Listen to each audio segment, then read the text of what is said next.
Vamos a empezar siendo las 19:01. Como saben, somos muy puntuales para terminar y tratamos también de ser muy puntuales para terminar. Quiero darle la bienvenida a cada uno de ustedes que se une una vez más a nuestras charlas gratis de cada mes. Le damos también la bienvenida a las personas que se están conectando a través de YouTube y las transmisiones en nuestras plataformas. El tema de hoy es hiperconectados, cómo comunicarnos bien hoy. Nos preguntamos en las conversaciones de sobremesa los domingos o con nuestros hijos o con nuestras amistades, ¿cuál es la razón de esta creciente polarización de los liderazgos políticos, de las opiniones? ¿Cuál es la razón de la desconfianza de la ciudadanía, tanto de los políticos como de las instituciones en general? La respuesta que nos sale muy rápido es que las redes sociales, los móviles, la inteligencia artificial, etcétera, son la causa de esta situación que estamos viviendo. Sin embargo, nuestro invitado nos va a plantear hoy que más bien este nuevo entorno es lo que nos va a permitir mirar el problema, que nuestra posibilidad de entendernos ya estaba en crisis desde antes y que tal vez este espacio de mayor conectividad nos puede entregar herramientas para enfrentar los problemas que veníamos arrastrando y tal vez, quizás, a lo mejor, encontrar alguna solución o parte de la solución. Estas ideas que pueden parecernos contraintuitivas es aquello sobre lo que vamos a conversar en esta charla. Y para eso tenemos de invitado a Eduardo Arriagada Cardini. Él es periodista y académico de la Pontificia Universidad Católica de Chile. Ha sido profesor de la Escuela de Periodismo desde el año 1988. Fue decano de la Facultad de Comunicaciones entre el 2016 y el 2020. Su ámbito de investigación ha sido por años la industria informativa y el manejo empresarial de los medios de comunicación masiva. Sin embargo, estos últimos años extendió su trabajo a las redes sociales y a los dispositivos móviles. Desde 2017 colidera el laboratorio Social Listening de la Universidad Católica junto al académico Cristian Huepe. Es un equipo multidisciplinario de investigadores digitales que analiza las interacciones en las redes sociales digitales desde una perspectiva de sistemas complejos. Eduardo tiene numerosas publicaciones y libros.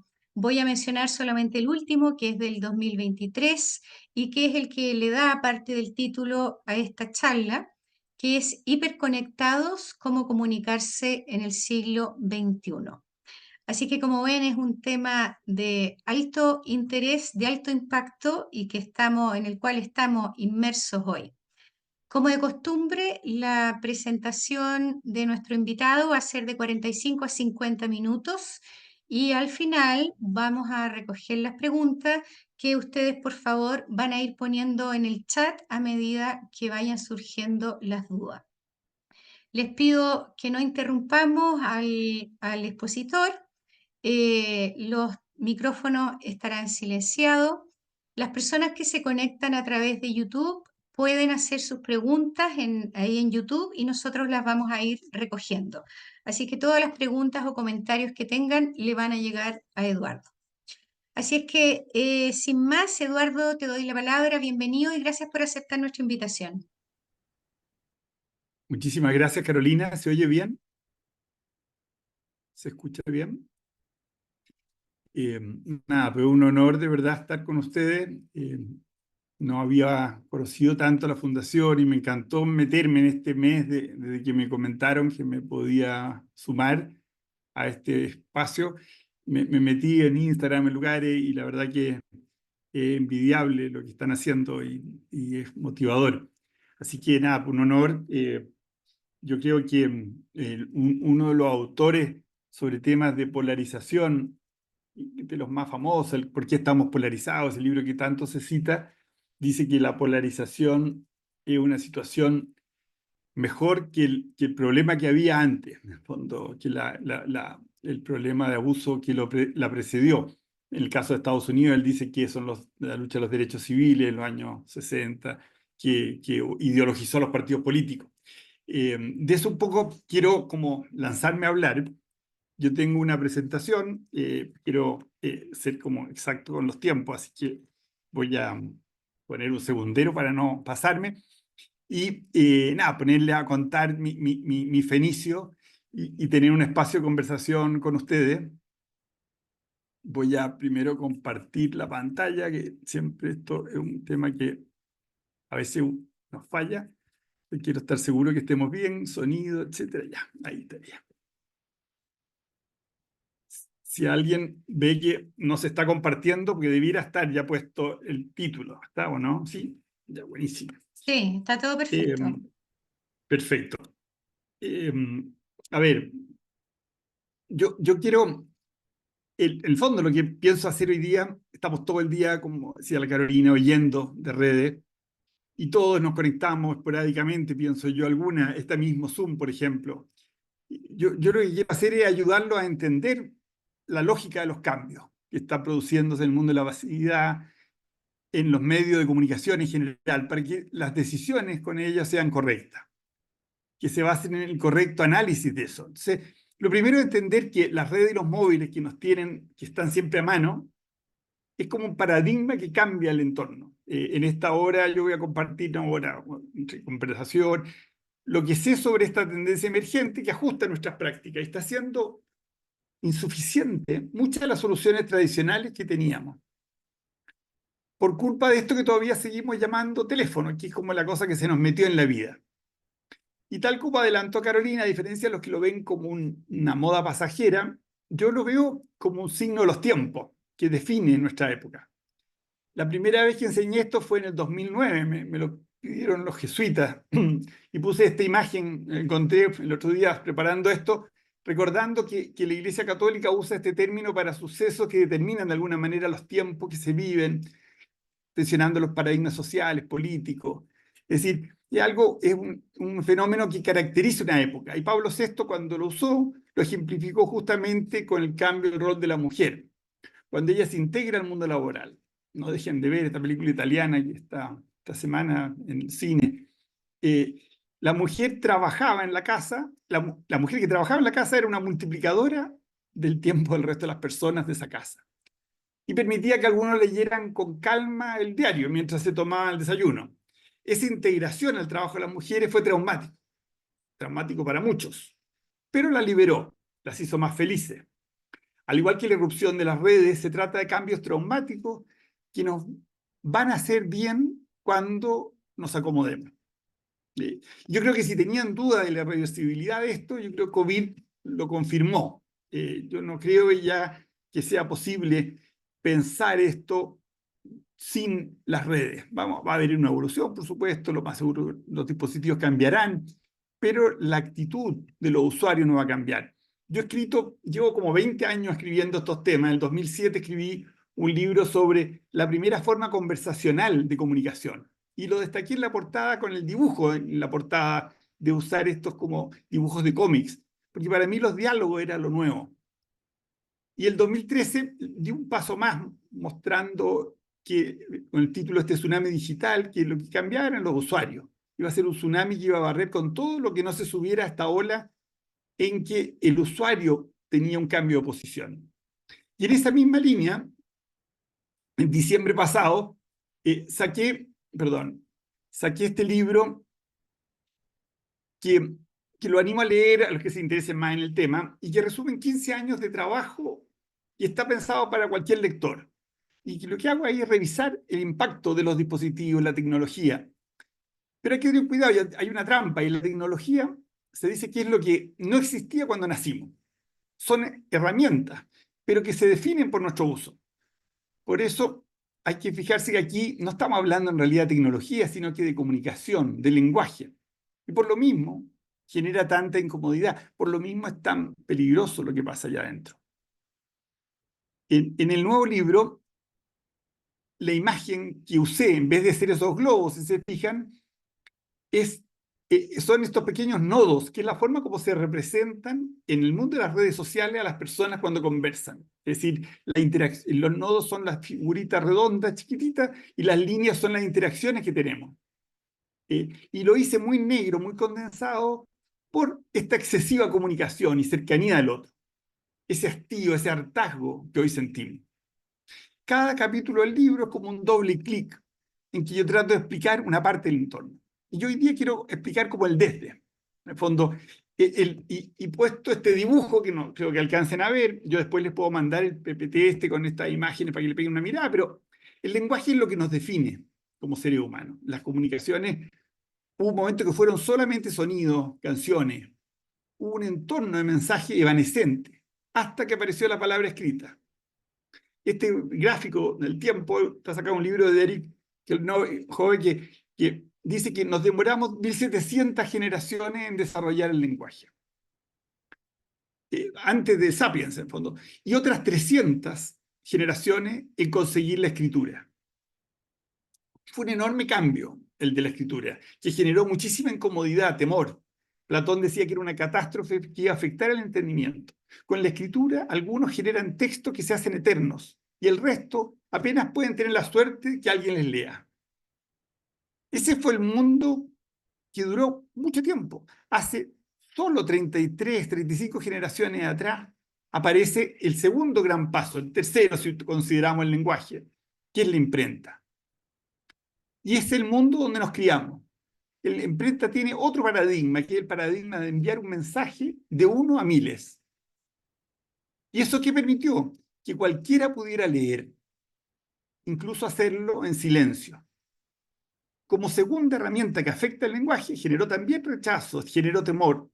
La Iglesia perdió, por ejemplo, el poder de decisión de lo que se guardaba y lo que se olvidaba, que en el feudalismo manejaban los monjes.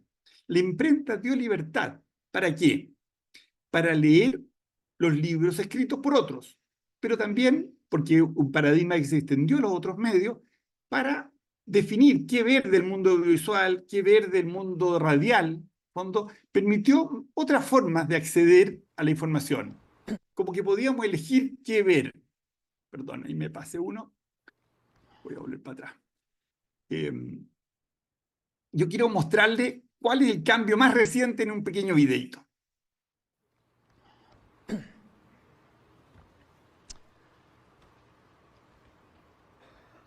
This is a day I've been looking forward to for 2.5 years.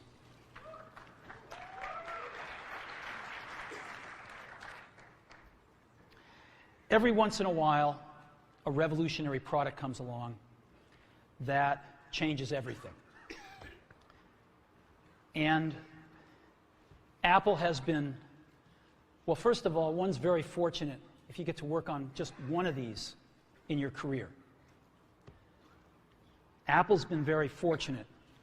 It's been able to introduce a few of these into the world. In 1984, we introduced the Macintosh. It didn't just change Apple, it changed the whole computer industry.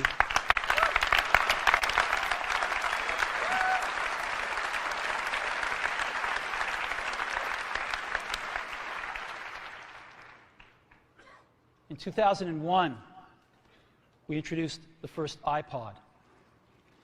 And it didn't just change the way we all listen to music. It changed the entire music industry. Well, today, we're introducing 3 revolutionary products of this class. The first one is a widescreen iPod with touch controls.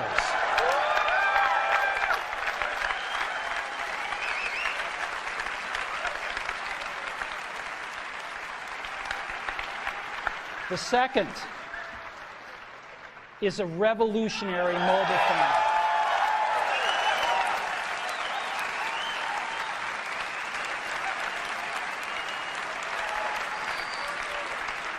And the third is a breakthrough internet communications device. So, 3 things: a widescreen iPod with touch controls, a revolutionary mobile phone, and a breakthrough internet communications device. an iPod, a phone, and an internet communicator. An iPod, a phone. Are you getting it? Recién, en el 2007, aparece este nuevo entorno. Y es Jobs, el mismo, hizo explotar una fuerza que se transformó en un tsunami por cinco lados, por los móviles, las redes sociales, el Big Data, la inteligencia artificial, los sensores, los servicios de localización, que condicionan completamente nuestra economía, pero sobre todo nuestras comunicaciones.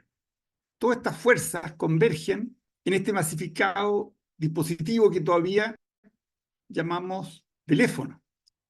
Y en este contexto, en este entorno móvil, explotan las redes sociales. Que si las miramos para atrás, se van a dar cuenta que recién, un mes antes, a fines del 2006, con el muro de Facebook, aparece un espacio donde las audiencias como si se empoderan y gracias a acciones como compartir, comentar, valorar, empezamos a vivir esta revolución de conversaciones publicadas que apenas entendemos. En este mundo, finalmente, cualquiera puede hablar y cualquiera puede lograr que su voz llegue a miles sin mayores intermediarios. Yo quiero que tomen el peso de lo que ha pasado. En el fondo, desde entonces, cada uno de ustedes tiene a mano un aparato que el mismo año en que Jobs lanzó el Macintosh, el año 85, llamábamos, el poder que tenía eso le llamábamos un supercomputador. Como por ejemplo este Cray 2, que son estas dos piezas que muestro aquí. Hace 30 años eso se vendía por $35 millones y tiene la misma velocidad de procesamiento, la misma capacidad de almacenamiento de información, pero en este formato costaba $1000. Tesla, cuando el 23, cuando explicó la pulsión que hay tras sus descubrimientos, qué es lo que lo motivaba, él decía, yo quiero poner en contacto a los que tienen conocimiento con los que no tienen conocimiento. Y dijo, la electricidad va a ser útil a la humanidad cuando en cada bolsillo de los trajes de los habitantes del planeta tengamos un dispositivo que nos conecte como un gran cerebro conectado. Y eso ya es una realidad. El drama de esta cosa es que tenemos que asumir el vértigo de la velocidad, pero tenemos que entender también el error del idealismo humanista de Tesla. Porque el mundo nos tiene interconectados, sin distancia, pero también permite que florezca el nacionalismo, la mentira, más terraplanistas, más antivacunas, más discursos de odio, que muchas veces, que nunca. El otro gran valor de esto es que no solamente que tengamos a mano el aparato, sino que en Chile, hace muy poco tiempo, piensen que el lanzamiento del iPhone fue el 2007, el 2011, la penetración de Internet era solo un 30% de la población. Hoy, casi 18 millones de chilenos usan dispositivos 4G de última generación. En Chile, el 4G en el 2014 se empezó a ofrecer. Y en ese momento habían 40.000 aparatos. Hoy tenemos esta cantidad de millones. Los chilenos, durante el año 2016 solamente, gastamos $1.660 millones en aparatos de estos. Más que en automóviles. Esa es la única vez que hemos gastado, no, durante 2 años seguidos, gastamos más dinero en otro aparato que no fuera automóviles en la historia de Chile. El dinero privado se usó más en estos aparatos que en automóviles. Por sorprendente que pueda parecer, este Internet no suprime los límites geográficos, no disuelve las identidades culturales, no allana las diferencias lingüísticas, sino que las consagra. Pero para entender la pantalla hay que ir a las motivaciones. La gente no es adicta al aparato, no es adicta el fondo, un poco para entender, miren esta imagen, este diario, fondo. Esta imagen está diciendo, mira, la gente está antisocial por leer el diario, por tener esta tecnología, pero en realidad la gente leía el diario para conectarse con los que nos interesaban y con los que nos importaban. Nos daba conversación para relacionarnos mejor con el resto. El celular permite lo mismo. Cuando enfocamos la atención a la herramienta, olvidamos que todo lo relevante pasa entre personas. nosotros no usamos las redes, habitamos las redes. Es una parte de la forma que nos relacionamos. El joven no consume esto solo por estar con sus amigos, que es muy importantísimo. Aquí está todo su contenido audiovisual, toda la música, están todas las revistas, están los diarios, está muchísimas cosas. El juego, están todos los juegos con que puede jugar digitales, en fondo. Entonces, pensemos que otro católico, como McLuhan, visionario, adelantado a su tiempo, en los 60, Walter Long, mostró que la era electrónica sería una segunda realidad, mediante la cual la palabra hablada se iba a extender más que nunca antes. Decía Long que la comunicación oral junta a la gente en grupos. La escritura y la lectura son actividades solitarias que arrojan la psique sobre sí misma. Para la cultura oral, el cosmos es una noticia en desarrollo, con el hombre en el centro. Long nos adelantó que aunque lo que viene hay una preeminencia oral, con sus valores, participación, agregación, y un perjuicio al estilo más objetivo y subordinado del mundo literario, pero igual va a ser un mundo donde no está en crisis el futuro, los libros ni los medios tradicionales. Porque al final vamos a estar hablando de esos libros, de esos contenidos. En el siglo XIX, en que nace el periodismo profesional que hoy día vivimos, James Gordon Bennett, que con el surgimiento del telégrafo, adelantó que los diarios ya estaban destinados a quedar fuera del negocio. Él le hicieron le preguntaron sus socios y él dijo, mira, hay que apurarse con este negocio. En ese momento él se había construido el rascacielos más grande de Nueva York porque nadie había ganado más fortuna que él vendiendo periódicos sensacionalistas. Pero él dijo, esto va a durar muy poco, porque la gente va a tener telégrafo en sus casas y se nos va a acabar este monopolio. Pero en realidad se demoraron 150 años desde la predicción de Bennett a que se universalizara la idea que él pensaba que iba a aparecer rápido. Al final, con Twitter, nosotros tenemos un poco el mismo poder que tuvieron los dueños de diario, que es tener en un mismo lugar todas las noticias del mundo, si lo organizamos bien, y ser capaz de difundirla a miles de personas, millones de personas.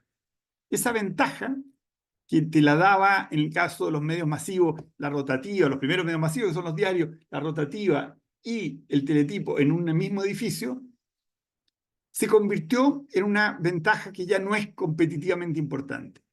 Y se dice a partir de entonces que, la verdad que ya se decía, sinceramente, porque esto ya era una crisis que había comenzado por ahí por 1970, empieza a fallar la publicidad como la entendemos. Al menos esa edad de oro. Hay que pensar que durante el siglo XX no se ganó más dinero en ninguna cosa que en la publicidad. Fue la fuente de riqueza más grande del siglo XX, el mundo de la publicidad y los medios. Fue un momento cuando, porque la verdad que se decía todo lo demás es gasto, porque cualquier otra plata que se ponía en alguna otra cosa de un proyecto, cualquier inversión que se hacía, no era tan rentable como la publicidad, que era casi comprar mercado. Funcionaba, era cosa de repetir. Las empresas y la política muestran que el producto que más gusta, el candidato más popular, era el que gastaba más plata en publicidad. Lo que la gente hace es asociar cosas con calidad, consistencia. Y eso lo asoció a las marcas. La construcción de marcas se hizo a través de estos medios. Pero esa es la madre del problema. Un autor clave, a los que les guste de verdad este tema, debieran leerse Graupel. Hoy día un amigo mío me decía, pero si tengo que leer un libro, yo diría Graupel de Paul Adams. Paul Adams fue el inventor de los círculos en Google, un intento de competir contra Facebook de Google Plus, se llamó, y después Facebook al año se lo levanta y lo nombra vicepresidente de la empresa y se convierte en el genio de Facebook, y el tipo con todos los datos de Facebook hace este libro. Y si se fijan ahí, lo que muestra es que el marketing estaba fallando porque la cantidad de ruido del marketing, la cantidad de avisos que había perdido la capacidad de la gente de retenerlo. Ya en el 56 había aparecido como el primer dispositivo interactivo, que fue el mando a distancia, y destruyó el poder que tenían los publicistas. Hasta ese momento había como una fuerza de los medios muy grande, y aparece esta imagen que es muy buena de Henry Jenkins en un libro que se llama Conversion Culture, en que dice, si tienes 3 segundos para impresionarme. Es decir, si no logras hacer un programa que me impresione, me voy a otro canal. Eso hoy día ya se ha llevado al extremo absoluto. lo determinante para entender lo que podemos o no podemos hacer pasa por entender que hay como una definitiva pérdida de la intimidad a la que estábamos acostumbrados. No se trata de la casa de vidrio, por suerte, pero sí asumir que todo lo que hagamos, como también todo lo que publiquemos, o incluso lo que tengamos dentro de estos aparatos, como hemos visto estos meses en el caso de Hermosilla, se terminará conociendo. La palabra transparencia implica una cierta opacidad. Es quitarse velos hasta que se transparenta que hay una persona tras la palabra. Ya yo no puedo seguir siendo un profesor UC. Tengo que ser Eduardo Regada, profesor UC. Esa es como la transparencia. Hay los velos que hay que sacarse, es mostrarse como persona. Y la transparencia es un fenómeno imparable porque funciona como una especie de tenaza que nos atrapa por dos lados. Por un lado, una de las fuerzas de la tenaza es que todos creen que tienen derecho a informar. Y levantan sus teléfonos y graban cosas privadas en un restaurante, en cualquier lugar, porque se sienten reporteros. Pero por otro lado, otro brazo de la tenaza que es muy interesante y que acrecienta la transparencia es que la gente se muestra porque al hacerse ver, porque se dan cuenta que al personalizar los servicios, cuando uno se baja del pedestal y se expone, se hace más eficiente su capacidad de conversar en las redes. Es decir, nadie habla con un anónimo, nadie habla con un edificio, la gente habla con personas. Entonces, si yo me muestro como persona, me empieza a funcionar mejor las redes. Un poco el caso Andrónico Lux, y piensen en la diferencia entre Andrónico Lux y el Banco de Chile. La transparencia es normal para los jóvenes porque ellos entienden y gracias a ella se personalizan los servicios, es más eficiente. Esto es tan claro como la ley de gravedad. Y mientras antes lo asuman, les va a ir mucho mejor en las conversaciones públicas. Hay que entender que con transparencia el mundo ya es definitivamente incómodo para gente como maníaca del control informativo. Nadie controla los mensajes como pasaba antes. Y el que cree que lo controla, como dice Chilki, no entiende. Cambiaron las reglas, nadie es capaz de controlar la información. Esta frase de McNeely, fundador del Sun, que es una de las empresas más importantes en el tema de las redes, fue muy polémica, sobre todo por criticada incluso, porque no por la sinceridad, sino que por la actitud implícita en ese asúmenlo. Pero es lo mismo que lo que dice Google. El presidente de Google, el CEO de Google, cuando dice, sabemos dónde estás, dónde estuviste, y más o menos sabemos qué estás pensando. Esa es la realidad en que vivimos hoy día. Con el relato oral y el recuerdo, el tiempo funcionaba como una goma de borrar para el que se comportaba mal, para el que mentía. ¿Qué pasa ahora? La memoria se hace como infinita, ingratamente infinita. Google asegura que el error te va a perseguir y será tu marca o la de tu proyecto, tu sueño, la que desaparezca tras la crisis. Si uno quiere ver un poco un buen resumen de todos estos temores, etcétera, está el video Social Dilemma, que creo que todavía está en Netflix, pero que está basado en realidad en un libro de una profesora emérita, una ex profesora de Harvard, Susana Zuboff, que se llama La era del capitalismo vigilante. Y lo que muestra este libro es que los medios masivos del siglo XX, todo se jugaba por conseguir la atención. Y ahora todo pasa por mantener un entorno vigilante que graba lo que hacemos, lo que decimos, incluso lo que pensamos, con la idea, en el fondo, de predecir nuestro comportamiento.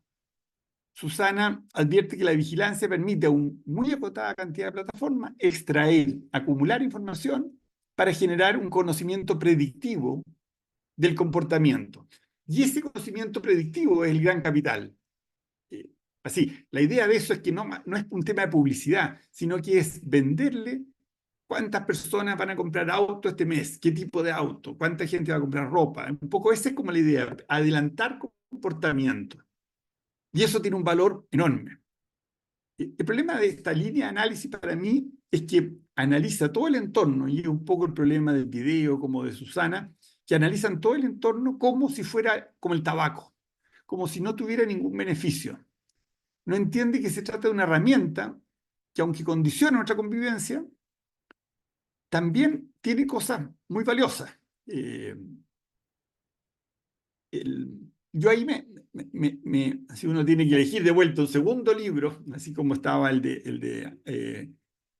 que les comentaba de Graupel, a mí el libro que me gusta más de esto, para entender bien esto, porque además es un libro que está basado en mucha más evidencia fáctica, tiene más estudios, tiene más trabajo atrás, es el libro de Sinan Aral, un ex emprendedor que está trabajando desde hace ya bastante tiempo en el MIT, y él explica un poco, habla de esta como máquina, es como si fuera un megáfono. En el fondo, este megáfono, y muestra las dos caras de la moneda. Es el valor que tiene este trabajo. Es decir, él reconoce los peligros, y lo baja en el título, en la bajada del libro está súper claro, pero si se fijan, él dice, no habla de prohibirlo como otros libros o tratar de neutralizar esto, sino que cómo nos adaptamos. Si miran para atrás la historia, van a ver que muchas veces han habido cambios ingratos. Y la gracia siempre ha sido la adaptación. Pensemos en lo que yo les hablaba antes, la imprenta, por ejemplo. Nos demoramos 150 años desde el momento que Gutenberg empieza a fabricar la Biblia hasta que aparece un periódico diario. ¿Por qué 150 años? Porque había que adaptarse. ¿Qué significa adaptarse entonces? Por ejemplo, nadie sabía leer y escribir. ¿Quiénes leían y escribían cuando nace la imprenta? Porque la imprenta es hija de esa gente que sabía leer y escribir. ¿Quiénes eran eso? Eran el mundo de los monjes, en fondo, algunos monjes, porque muchos solamente copiaban dibujos, pero los monjes, el mundo incipiente de universidades, ya habían varias universidades en Europa, y el mundo de la burguesía más ilustrada de las ciudades, comerciantes. Esos grupos eran los que necesitaban una imprenta. Pero para que de la imprenta saliera un diario, pasaron 150 años porque hubo que enseñarle a leer. Así nacen los public schools, empieza a desarrollarse en Inglaterra, que es el primer lugar donde hay diario, a enseñarle a la gente a leer y escribir. Es decir, no sacábamos nada con tener la imprenta si se mantenía el sistema del mundo de la escritura, que escribía muy poco. Así, si vemos el mundo de la Biblioteca de Alejandría, el libro del papiro, que está tan de moda ahora, un libro fascinante, cuenta que las salas de la biblioteca eran salas tremendamente ruidosas, porque lo que había eran grupos grandes de gente alrededor de lectores, de los pocos que sabían leer. Y estas cosas dibujadas, estos papiros dibujados, estos scrolls, es decir, eran leídos por unas personas, y la gente lo que podía elegir era qué oír, qué escuchar, qué historia escuchar o oírse. Con el libro tenemos la libertad ya de leer lo que queramos, con la imprenta, pero tuvimos que aprender a leer, tuvimos que aprender a escribir. Ese proceso es el que estamos viviendo, y no han pasado nada de años. Si el 2010 esto empieza a aparecer de verdad masivamente, no han pasado ni 15 años. Es decir, nos queda mucho tiempo para adaptarnos. Y se nos olvida que a mí muchas veces me dicen, mira lo ingrato que fue el confinamiento y los costos que tuvo para los niños el haber estado conectado por pantalla. En realidad, lo duro fue el confinamiento mismo. Esos niños hubieran estado mucho peor si no hubieran podido asistir a clases, si no hubieran podido hacer cumpleaños a través de las pantallas. Es decir, lo que era normal es que a una gente de una cierta edad la metieran varios meses encerrada en una casa. Eso era lo humanamente terrible. La pantalla era un mal menor, cuando era la forma que tuvimos de conectarnos. La pantalla en realidad es una herramienta, no es una herramienta inerte, es una herramienta con código. Es como no sé, un cuchillo eléctrico, tiene unas instrucciones de movimiento independiente del usuario. Tiene sesgos. Lo que tenemos que conocer son esos sesgos, y en eso tenemos que meternos, y hay mucha literatura muy buena para entender los sesgos. Hay sesgos malísimos, y está evidente, parte de ellos tiene que ver con lo que hablaba la Carolina, la polarización.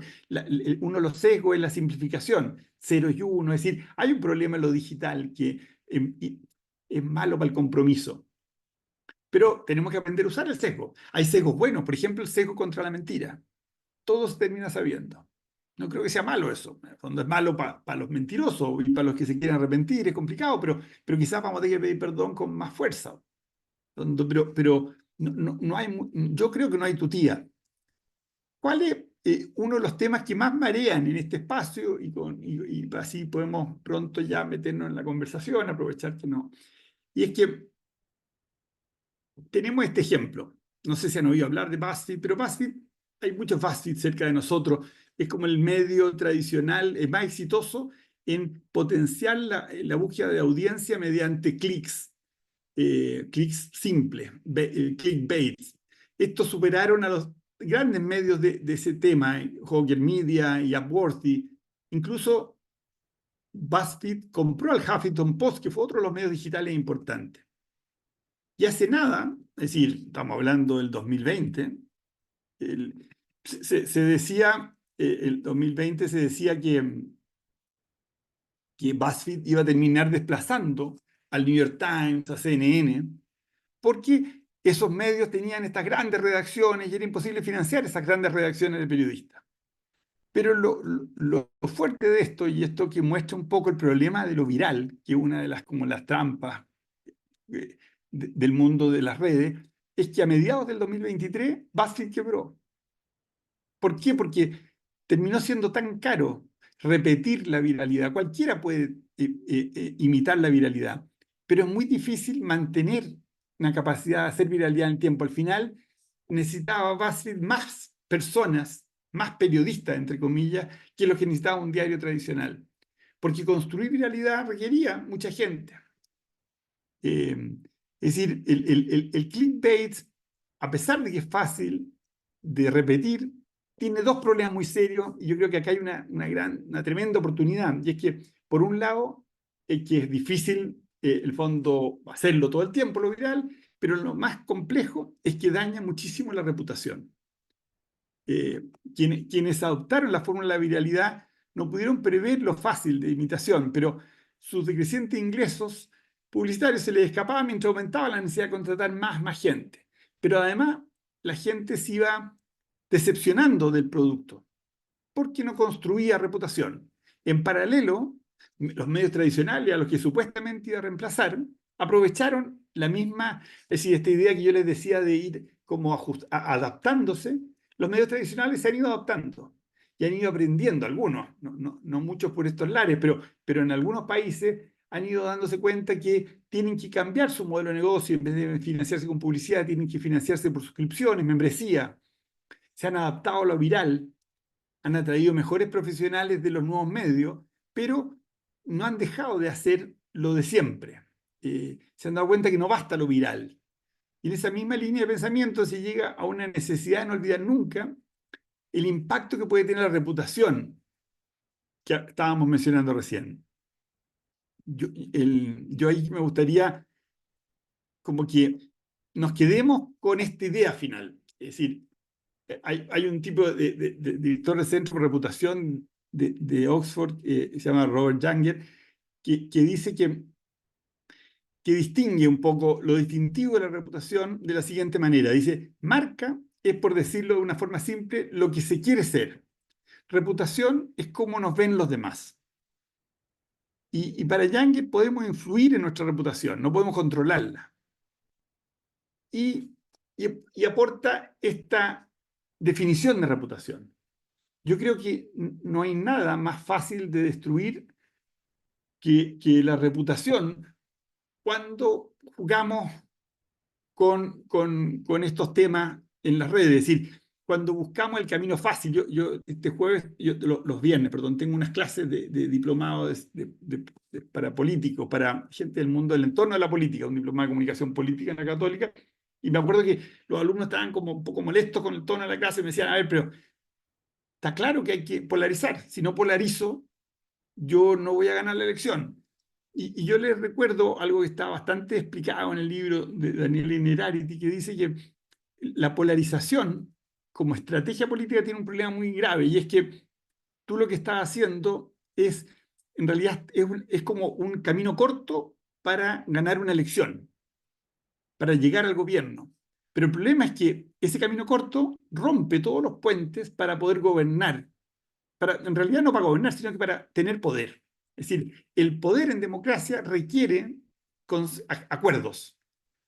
Y tú antes dinamitaste todos esos acuerdos. Es decir, el líder que gana por polarización llega al gobierno, pero no tiene poder para hacer lo que prometía.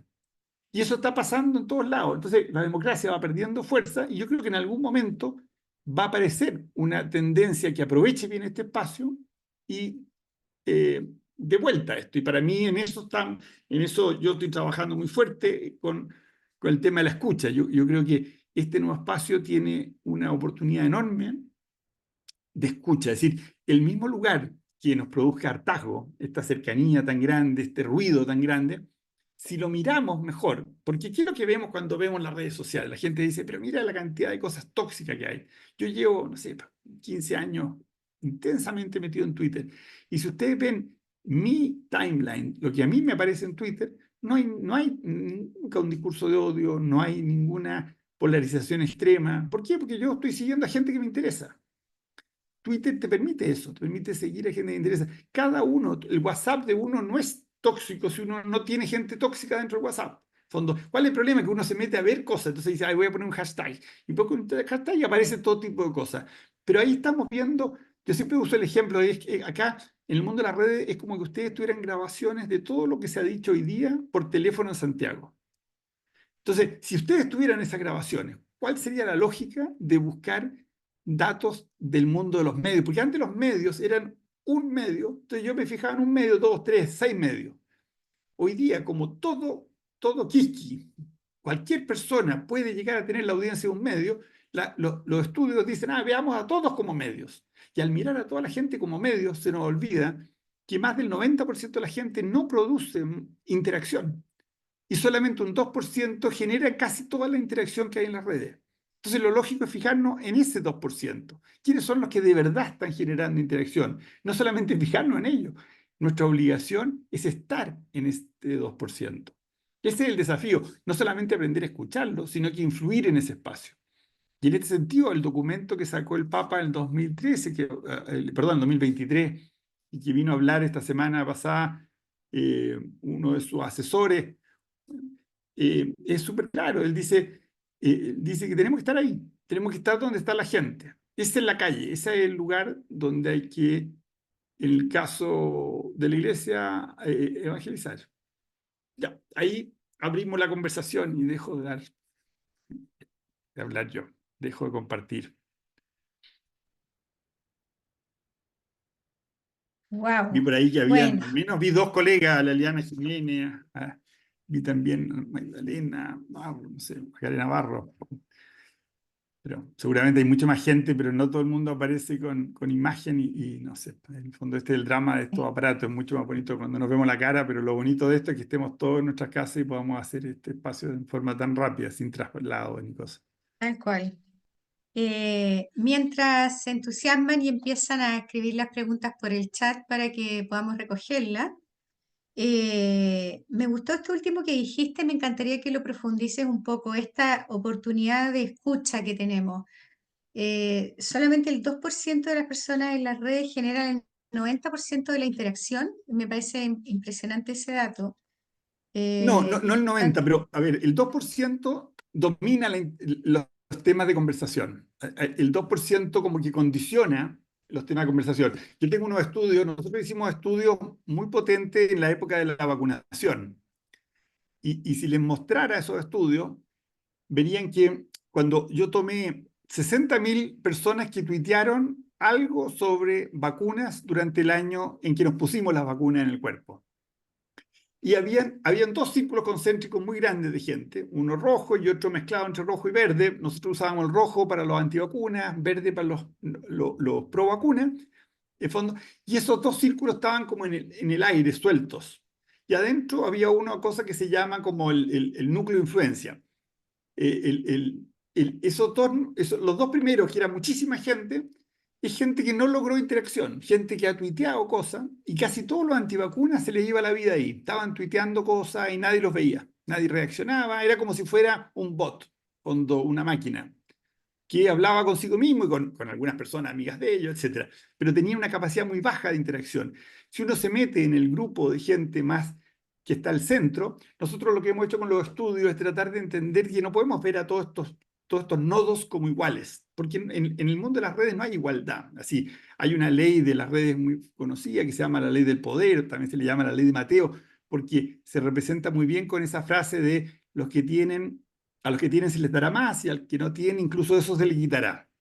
Es decir, ese fenómeno que no es emparejamiento, en el fondo no es justicia como la entendemos humanamente, ese fenómeno se produce en las redes. En las redes hay como se fortalecen el que entró antes, en el fondo le va mucho más rápido que el que entró más tarde, pero lo más importante en las redes es lo que llama Barabasi la aptitud, que es como la capacidad de moverse bien en ese espacio. Y la verdad que como en toda conversación, eso depende de la capacidad de escucha. Solo el que escuche bien lo que está pasando no escandaliza, no dice cosas inapropiadas, no cierra las cabezas de la otra gente. No hay nada más difícil que pasar una idea de una cabeza a la otra, no es como pasar un archivo de Word, cuando estamos como aleteando, estamos diciendo ruido y la otra persona está decodificando esos ruidos. Entonces es muy difícil que tenga éxito la comunicación. Pero de eso sabemos conversar con gente. Yo creo que la ventaja, hay unas personas un famoso intelectual actual habla del paréntesis Gutenberg, que es el periodo de tiempo en que primó la imprenta, dominó la imprenta. Y dice, hay muchas cosas que se perdieron por culpa de la imprenta. Y parte de lo que se perdió es la conversación. Antes de la imprenta eran las cafeterías de Londres, esos lugares donde se discutía antes de que aparecieran los diarios. Por supuesto, eran lugares más chicos, más elitistas. Hoy día tenemos espacios tan masivos como los diarios con gente conversando. El problema es que no lo estamos usando correctamente. Hay una pregunta por ahí, Mariela pregunta, dice, ¿podría profundizar en la pérdida de la intimidad, la doble tenaza de la cual habló? A ver, la intimidad, hay gente que dice que la intimidad que tenemos hoy día nace con las ciudades. Que en los pueblos no había intimidad, entre comillas, en el sentido de que todos sabían lo que hacía el resto de los habitantes del pueblo. Es decir, sabíamos los problemas que había entre las personas, conocíamos los líos, incluso sabíamos los engaños, los que eran más frescos, los que eran sinceros, todos se conocían. Y esa enorme estructura, esa enorme conectividad que existía, no es soportable cuando vivimos uno encima de otro, todos muy cerca. Y ahí aparece la privacidad como la entendimos. Así, en los pueblos, hace muy poco tiempo a nivel general, vivíamos en un ambiente. No habían habitaciones, no habían cortinas, pero no habían piezas. La intimidad, como entendemos hoy día, es un fenómeno moderno, es un fenómeno nuevo. Y muchos de los grandes defensores del mundo de Internet cuestionan valores de parte de esa intimidad. Yo creo que hay una cierta intimidad, el escondernos, el anonimato, que no tiene eficacia en el mundo que viene. No podemos ser un cura, tenemos que ser una persona con nombre y apellido. Y esa es la única forma de vencer el problema de la confianza. Si Chile tiene indicadores de confianza, lo tenía ya el 2017, 2 veces más bajo que Argentina, 6 veces más bajo que China y 7 veces más bajo que los países del norte de Europa. ¿Y qué es confianza en el otro? Si en la encuesta la gente confía en el otro, es como un 12% el caso chileno. Estamos en el desde. En el fondo, así lo peor que puede haber, estamos en la B. Y eso evidentemente se ha agudizado, no hemos mejorado. ¿Cómo se rompe eso? Así, uno parecería que es imposible hacer nada si no hay confianza en las instituciones, no hay confianza en las personas. Hay una paradoja de Feno que es muy bonita, que es una cosa que se estudió en Estados Unidos, en el mundo de la política, y que dice que, es decir, que te muestra estudio y que salió del estudio de los parlamentarios, es decir, la imagen de los parlamentarios en Estados Unidos es muy mala desde hace mucho tiempo, pero siempre ganan los mismos parlamentarios, se renuevan, votan nuevamente por el parlamentario. Entonces, el estudio muestra que la gente desconfía del genérico parlamentario, pero confía en el propio. Uno puede desconfiar, no sé, de los profesores universitarios o de las universidades, pero confía en un profesor concreto. Yo tengo muestras de estudio en Chile que dicen que la confianza en la banca es bajísima, pero es muy alta la confianza en mi banco, donde tengo mi plata. Entonces, eso se construye no anonimato, se construye con conversación, se construye con contacto. En el fondo, y yo creo que parte de esa conversación se puede hacer en las redes. Si se quiere usar las redes, porque hay gente que dice, no, yo estoy en Twitter, pero nunca hablo, porque es súper tóxico hablar. El problema es que eso es tóxico, estar en las redes es como tener un teléfono y nunca contestar, sino que tener como una grabadora que se pone cada vez que alguien lo llama. Entonces, es tóxico que yo los llame a uno de ustedes y ustedes no aparezcan, sino que aparezca una grabación y yo tenga que tratar y no pueda hablar con nadie. Fondo, eso es lo que le pasa a mucha gente con autoridades públicas, con personas con responsabilidad, que no contestan, que se mantienen como publicando en medios.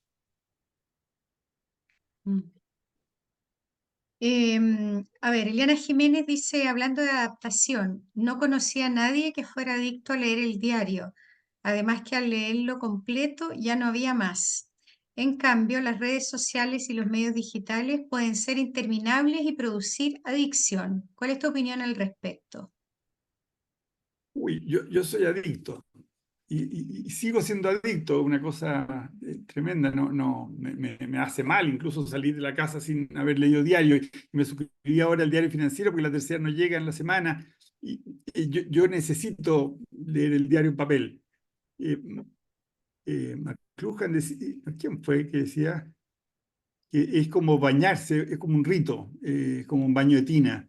Yo siento que esa fondo, yo creo que esa es la adicción. Lo que pasa es que la adicción a los diarios siempre ha sido una cosa bien chica. Fondo, así cuando la gente dice que Twitter no influye nada, que Twitter, sí, los diarios, un diario en Chile, por ejemplo, nunca tuvo al 20% de la población. En Chile, el Mercurio en su mejor época tenía 100.000 lectores los fines de semana, 200.000. Es decir, era muy poca gente, salvo la cuarta. Así, si uno estudiaba el diario, el diario de los chilenos era la cuarta y era un medio de entretención. Ese era como el diario. Nos autoengañamos con la imagen de que la gente leía diario, pero era una costumbre entre los periodistas y entre la gente que vivía en torno al poder, en torno al periodismo. Eran 8 manzanas de gente que se informaba mucho. La mayor parte de la gente en Chile, para que se haga una idea, los estudios muestran que el chileno medio, para leer castellano, se enfrenta a una dificultad similar a la que tiene el segmento medio alto para leer un segundo idioma. Es decir, no es fácil leer para la mayor parte de los chilenos. Es como una cosa, porque saben leer, pero no les es transparente la lectura. Lo bonito de un libro, cuando uno tiene un libro en la mano, es que desaparece el libro y uno se mete en la novela y te olvidas del libro. Es como un teléfono. Si ahora alguien me llama al teléfono y yo contesto el teléfono y ustedes me preguntan qué estaba haciendo, y yo diría, mía, estaba hablando con mi madre. No se me ocurriría decir que estaba hablando con un aparato, estaba usando un aparato telefónico, porque el aparato desaparece. Los libros desaparecen, pero desaparecen cuando tenemos una cierta capacidad. Yo creo que la adicción a este aparato es muy compleja porque acá está todo.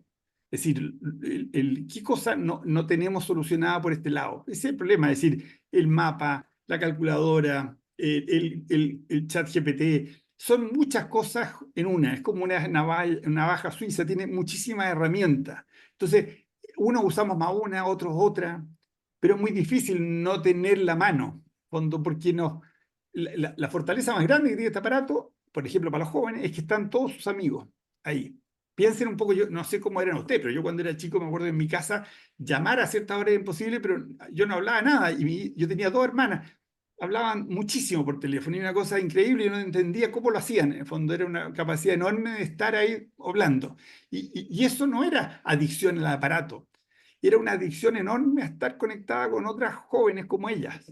Y esa es la adicción que tiene este aparato, es decir, este aparato nos conecta de una manera totalmente inédita con la gente. Es decir, la gente saca este aparato para sacar la foto porque quiere que ese momento lo vean ciertas personas que a ella le importa. Es un tema, es como cuando uno viene el Papa y sacan todos los teléfonos y empieza a sacar, porque cada uno de los que está ahí es como un corresponsal de la visita al Papa. Entonces, mi foto es la que va a ver mi red, mi WhatsApp, mi gente, mi grupo, en el fondo, y se van a emocionar conmigo y y soy como una especie de corresponsal de lo que vi. Entonces, la mezcla de esas cosas es lo que es adictivo. En el fondo, porque es una herramienta social, es una herramienta de lenguaje. Entonces, todo lo que es herramienta de lenguaje nos terminamos dependiendo un poco del reloj, se mide nuestro paso, unas cosas muy dementes. Mm. Macarena dice que la interacción es compulsiva en muchos. ¿Cómo se entiende el tema del anonimato y de las funas? A ver, yo creo que eso tiene un poquito que ver con lo que hablábamos antes de los dolores. En el fondo, es decir, a meter mata a los caballos, pero la pederastía en Chile no nació en el 2010 con los celulares. En el fondo, y todo el tema Caradima, en el fondo, nace ahí, nace 2 meses después. En las redes, como que se nos quedó claro que la cancha no era pareja, en el fondo, que no todos teníamos la cancha equilibrada. ¿Por qué? Porque empezamos a ver a otros, en el fondo, no sé, por el caso de la Polar, ver que en realidad yo me había metido en un problema personal, que era que me había endeudado por un tremendo televisor y me quedé sin pega, pero al ver en las redes me di cuenta que quizá el problema no era personal, sino que era social, porque los intereses, empecé a oír que mucha gente tenía problemas de intereses. Eso no lo decían los diarios, nadie nos advirtió de eso. Es decir, el problema de la AFP, ahora los economistas todos tienen claro que no iban a funcionar nunca la AFP porque no teníamos sueldos suficientes, habían lagunas, todo eso lo saben todos con una claridad enorme, pero ninguna AFP denunció eso en los años 80. Debieron haberlo advertido. Si hubieran advertido eso, la historia sería muy distinta. Entonces, yo creo que la FUNA es una forma de protesta. Así, no sé, pues hoy día leía en la mañana que había tenido que cerrar su cuenta este árbitro Roldán porque los chilenos empezaron a mandar recetas. En fondo es una funa, en fondo es la rabia de la gente que antes se expresaba, no sé, pateando la pared y ahora se desquitan mandando recetas, que yo encuentro que es una forma de un tipo de cancelación, una cosa bastante terrible, pero ha estado siempre. El tema es que ahora tenemos grabadas las grabadoras prendidas, es decir, yo no creo sinceramente que haya, por supuesto, cuando tú ves a la gente haciendo ciertas cosas, imita esas cosas, pero yo creo que una parte importante de la odiosidad ha existido siempre, solamente que no se grababa. El fondo estaba ahí, eran en las familias, la gente decía, pero mira el tal por cual, esto, han hablado mal de nosotros siempre. La diferencia es que ahora podemos recuperar todo eso que hablan mal de nosotros, podemos escucharlo y podemos contestarlo y podemos, es decir, mi experiencia en las redes es que muchas veces hay gente que actúa contigo como si fueran trolls, así como unos energúmenos, pero basta que tú le contestes para que cambien y te das cuenta que en realidad era una persona que se sentía maltratada por mí directamente o por la gente de la católica o por la gente que habla como yo, que vive como yo, es decir, tenía algún maltrato y basta que uno conteste, se ponga a hablar y ya como que cambia el tono. Es como cuando en un hotel te hacen un gesto mucho más exagerado de tu reclamo. Fondo, y tú ya no estaba hecha la pieza y tú reclamas y te hacen un upgrade y te dejan emocionado y uno termina más contento que un hotel de que si hubiera hecho bien su trabajo, que era tenerte tu pieza lista. Esa reacción, si tú la haces en las redes, funciona muchas veces. Por supuesto, hay muchos trolls, que hay gente que es totalmente inaguantable. Parte del problema de las redes es que estamos viendo, así, Samudio, este tipo que vive en Noruega, que ha venido a hacer, Alfredo, que ha venido a hacer clases sobre conversaciones, él dice mucho que no hay nada más difícil que conversar personas que están en la antípoda, y da el ejemplo como extremo de, no sé, imagínense una persona, una persona del mundo indígena que ha quemado propiedades, que converse con alguien de la familia de una persona que fue quemada viva en una casa, en una propiedad. Es decir, que se junten esas dos personas en sí mismo es un acto muy violento. Es decir, esas personas no pueden empezar a conversar directamente, antes tienen que como tolerarse. aprender a tolerarse. El problema de las redes es que nos topamos con gente intolerable para nosotros.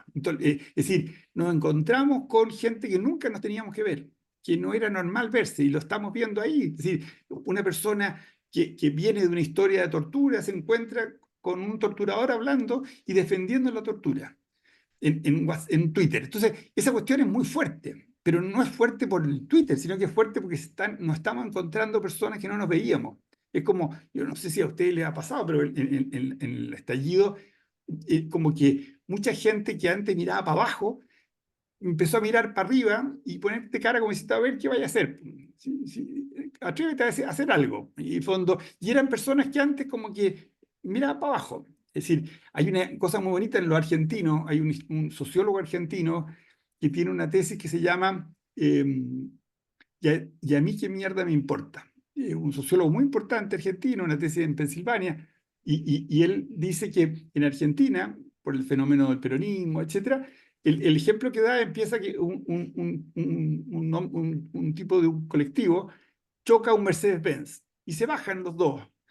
Y el tipo del colectivo, entonces el tipo del otro le dice, tú no sabes con quién estás hablando, le dice el dueño del Mercedes-Benz, y el del colectivo le dice, ¿y a mí qué mierda me importa? Y este sociólogo dice que en Uruguay, en Brasil, en Chile, eso no podía pasar. Porque la gente agachaba la cabeza, porque sea la diferencia de poder, pero en la Argentina del peronismo se había logrado hacer eso. Se había logrado hacer ese como emparejamiento de que el colectivero sabía que su sindicato lo iba a proteger y iba a pasar por arriba de cualquier poder. Ese tipo de cosas son las que yo creo que aparecen en las redes y que nos cambian. No sé. Alejandro dice, si bien es cierto, esta hiperconectividad es un gran avance, ¿cómo ve usted el riesgo en los diferentes grupos etarios de la pérdida de desarrollo integral personal? Y aprovecho a agregar ahí, hay como una preocupación entre los niños, el uso de las pantallas. En los últimos días hemos leído en los medios de comunicación, hay ahí una preocupación latente, ¿ah? El uso de las pantallas, los niños, etcétera, y el desarrollo personal. ¿Cómo lo ves tú eso? A ver, yo comparto completamente la idea de que las pantallas se tienen que dar en una cierta edad. Yo creo que como todas las cosas, no tiene ningún sentido pensar que un niño sea capaz de manejarse con un aparato como esto, con libertad, eh, pero tampoco creo que eso sea la universidad. En fondo, yo creo que la enseñanza media, una persona debiera ser capaz en el colegio de manejarse con nuestro aparato, independiente que en ciertas clases uno lo pueda obligar a guardarlo, etcétera, pero yo creo que tratar de no meter, sí, muchos de los problemas en las redes tienen que ver con que los chicos son como huérfanos digitales, es decir, tienen familia, sus padres no se meten en el tema y llegan a la universidad. Otro día me tocaba una niña y me decía, no, yo no quiero usar ChatGPT porque en la universidad pueden pillar que lo tengo y pueden creer que estoy copiando. Y, en el fondo, venía totalmente psicopateada de su colegio con un temor tremendo al uso de estos espacios, como si fuera un espacio prohibido. Yo pienso, nosotros en un momento nos pasó con la televisión, la calculadora. Yo creo que esta herramienta hay que aprender a usarla y combinarla en la educación, pero evidentemente la educación infantil es otro mundo. Así, yo creo que no le veo ningún sentido que un niño quien, no sé, séptimo, octavo básico, tenga obligación, necesidad, no sé, de dar con uno de estos aparatos, salvo por la comodidad de los padres, que les gusta tener a la gente más controlada. O sea, para mí es muy agradable tener dónde están mis hijas y mi mujer, de fondo, y saber dónde está toda la gente, pero no sé si tiene lógica eso en los niños. Entonces, yo comparto eso. También está el tema de la edad. Yo pienso, hay todo un tema con la dificultad de adaptarse a esto, y eso lamentablemente hay cosas que se solucionan. La verdad que en las redes mismas, la gente con más edad tiene más cuentos, más historias, más relatos, más cosas a compartir, que es lo que hace más atractiva como yo hablaba de tener más aptitud. Hay una aptitud mayor a saber usar estos espacios de alguien que tiene mejores historias. La verdad que las dos cosas que sirven en las redes son los relatos bien construidos y la conversación. Yo creo que esas son las dos herramientas clave, que al final son las mismas herramientas siempre. Pero yo pienso que la edad facilita eso. Entonces, pero, por supuesto, esto pasa como con estos problemas que han habido en España con la banca. Muchas veces la solución, el problema de lo digital, que lo van cambiando a una velocidad tan grande, todos los menús, que hace totalmente incompatible eso con una persona que se conecte menos, en el fondo, y lo hacen muy terrible. Yo creo que hay un tema ahí fuerte de que no hemos trabajado mucho en las aplicaciones.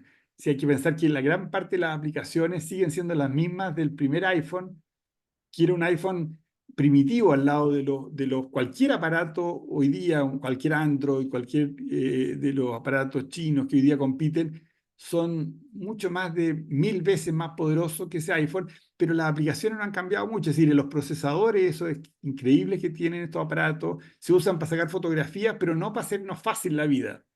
Yo creo que con eso la inteligencia artificial va a ayudar bastante. Hay una empresa alemana, en marzo salía la Telecom alemana, decía que el próximo año ya iban a lanzar uno de estos aparatos sin ninguna aplicación, sino que solamente conectado a ChatGPT, porque la verdad que con la inteligencia artificial se podía facilitar mucho el acceso, en vez de que haya que estar aprendiendo decenas de aplicaciones.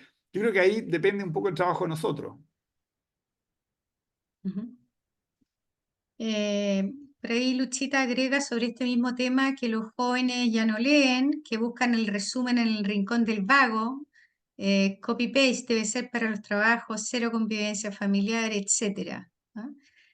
Y a veces Qué agrega desesperante. Amanda, a veces Amanda sobre este mismo tema, agrega que ya no conversan, sino que los chats son con emoticones y poca palabra. Y que claramente hay una Sí, preocupación aquí por el tema juvenil. no, yo creo que es verdad que hay que pensar un poco que los jóvenes son los grandes dañados de este cambio. Sí, es a los que les tocó más duro. Si ustedes lo piensan bien, nosotros en nuestra juventud formamos como nuestra personalidad, y la formamos exponiéndonos con performance, no sé, saliendo a la calle, en el fondo, primero hablando con nuestros padres, con nuestros hermanos, después saliendo al barrio, saliendo al colegio, y ahí vamos probando si soy un poco más así, soy un poco más asá, como que uno se exponía. Pero todo eso terminaba con que teníamos un rato, llegaba la noche y nos dormíamos y desconectábamos y teníamos como un reload y empezábamos el día siguiente descansados y empezábamos de nuevo la performance de la formación. Ellos están 24/7 conectados, porque están a las 3 de la mañana y se prende este aparato y significa que alguien los mencionó. Y el alguien no es un anónimo, es el mismo chico popular que destruye la imagen de otros, en el fondo, y hay que contestar algo rápido porque ya lo dijo él, ya hizo su acusación, en el fondo hizo a las 4 de la mañana, y hay que... Entonces, es muy difícil el estar todo el tiempo formando personalidad, en fondo, ¿no? Entonces, hay un tema ahí muy complicado, yo creo que y lo dice Barico, no Barico, ¿cómo se llama? Fibo Berardi, un filósofo de origen marxista italiano, Bifo Berardi, dice que el tipo de conectividad que es distinta a la relación conectiva que la conjuntiva, y la conectiva tiene una velocidad muy rápida y estresa mucho. Hay un problema como de angustia muy fuerte en los jóvenes. Y él dice que muchas enfermedades mentales hoy día tienen que ver con este ritmo, con no saber vivir. Y yo creo que no sabemos vivir con este ritmo. Es decir, el fondón. Nosotros, yo con los 60 años que tengo alguna capacidad de mayor discriminación, pero es muy difícil tener esa discriminación a los 15 años. Es decir, es súper complicado lo de los jóvenes. Entonces, yo comparto la preocupación. Lo que pasa es que no creo que, así me acuerdo cuando yo era chico, había gente que decía que eliminaban la televisión y habían compañeros que no tenían televisión, veían más televisión que nadie, en el fondo, pero de otra manera. En el fondo, entonces, yo no sé si el camino es la prohibición o hacerlo con ellos, es decir, como padres, como abuelos, meternos a vivir ese proceso y que sepan que estamos ahí, que vamos a estar ahí acompañándolo, en el fondo, ayudando.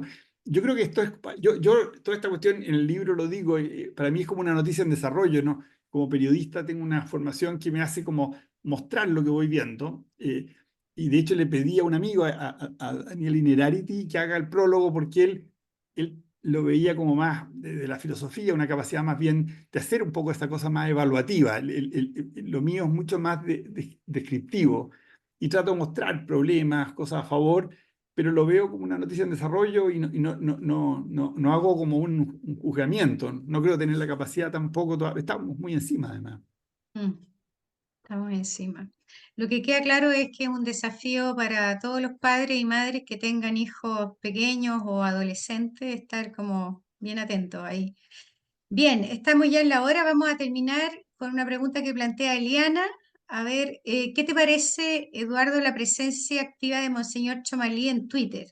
Dicho sea de paso, es ex Twitter. Todos hemos hablado de Twitter aquí, pero ahora es ex. Entonces, qué mal negocio hizo Musk cambiando el nombre, ¿no? Porque todos nos quedamos con Twitter.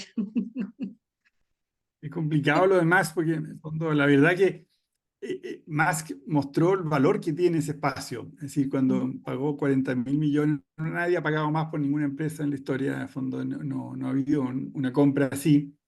Y eso muestra, y él era un tuitero empedernido, casi un troll, un tipo que estaba todo el día jugando en ese lugar, que la conocía perfectamente y seguramente por lo mismo lo quiso comprar.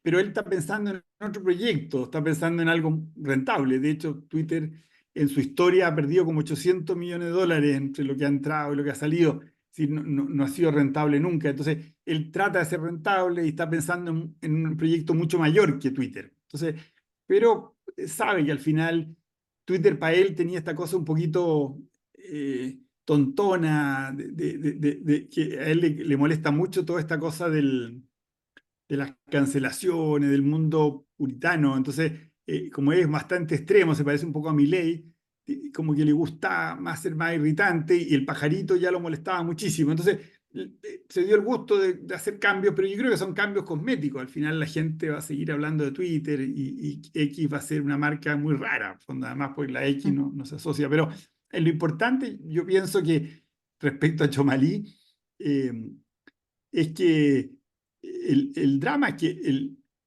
a ver, yo creo que era súper necesario que la iglesia volviera a tener presencia y creo que Monseñor Chomalí tiene uno partía a la base que lo iba a hacer bien, porque teníamos la sensación, era así, a mí me tocó he estado muchas veces con obispos y los obispos eh, eran inmunes a toda esta cosa. El fondo, yo me acuerdo de haber visto con ellos Spotlight, una película sobre la pederastía, y la vieron en la noche, en la mañana hicimos una charla con ellos, y parecía que hubiera sido una película hecha en Estados Unidos para otro planeta, como que no tuviera nada que ver con Chile, era hace poco tiempo, en el fondo no le entraban balas, y no le entraban balas de ninguna de estas cosas, y cuando vino el Papa Francisco, los obispos se escondían todos en un mismo lugar del avión, no se mezclaban con los periodistas.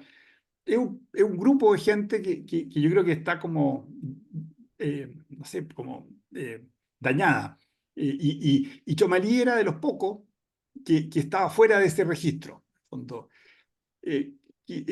Quizá han habido errores por exceso, en el fondo, pero yo creo que es muy necesario que esté ahí. Debiera estar un poquito mejor apoyado. En el fondo, y yo creo que ahí, ayer leía un muy buen análisis en Axios sobre el caso Biden y decían, uno que sabe mucho de esto, Carville, un asesor que fue famoso, se hizo muy famoso por esa frase de es la economía estúpida, una asesoría que le hizo a Clinton, y él decía, Carville decía, el problema que tiene Biden es que desde donde está su vida, él ya no tiene asesores, no confía en gente, sino que tiene empleados. Entonces no tiene en su entorno nadie que le sea capaz de parar, en el fondo, y yo creo que es muy importante que Monsieur Chomalí tenga asesores, tenga gente como de su edad, fondo, en su entorno, que entienda estos espacios bien y que se deje guiar como el mismo Francisco como papa recién elegido, no tenía ningún onda con la tecnología y la aceptó con sencillez porque lo había aceptado Benedicto. Y él dijo, ya, pues si Benedicto lo hace, habrá que hacerlo nomás. Y no se planteó opciones que asumir a toda esta gente que tenían de asesores en ese espacio. Yo creo que a Monsieur Chomalí le va a venir muy bien cuando asuma eso, en el fondo, que tiene que rodearse de un grupo de gente que entienda mucho, porque de verdad este tema debiera ser como de las cosas más importantes de un obispo, el saber comunicarse con la gente. Y yo creo que parte de esa comunicación tiene que estar en esos lugares, no necesariamente en Twitter, pero sí en las redes sociales como espacio. Ujú. Bien, estamos en la hora. Vamos a cerrar con un comentario que hace Silvana Monardes. Dice, cuando pequeña decían que habrían teléfonos donde veríamos con quién hablábamos. No lo podía imaginar y hoy estoy agradecida de ver este avance tecnológico. Las redes sociales bien usadas son una gran herramienta. Así que ahí está el comentario de Silvana y con esto cerramos la charla de hoy. Eduardo, te agradezco muchísimo, nos has dejado con bastante que pensar. A cada uno de ustedes les doy las gracias por haber estado hoy. Los dejo cordialmente invitados a la charla del próximo mes. Y bueno, a quienes se conectaron también por YouTube, también muchas gracias.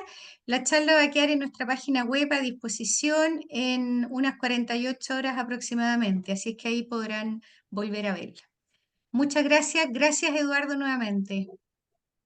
Gracias, Carolina, gracias a la Fundación y a todos ustedes por haber estado todo este rato y arriagada@uc.cl, cualquier cosa que quieran, y en Twitter @arriagada.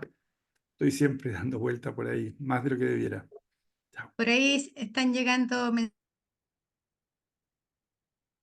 mensajes de agradecimiento también por el YouTube. Muchas gracias por esta reflexión tan informada y amena. Don Eduardo es un excelente comunicador. Estamos de acuerdo. Gracias, Eduardo. Un gusto haberte tenido. Bien, hasta luego.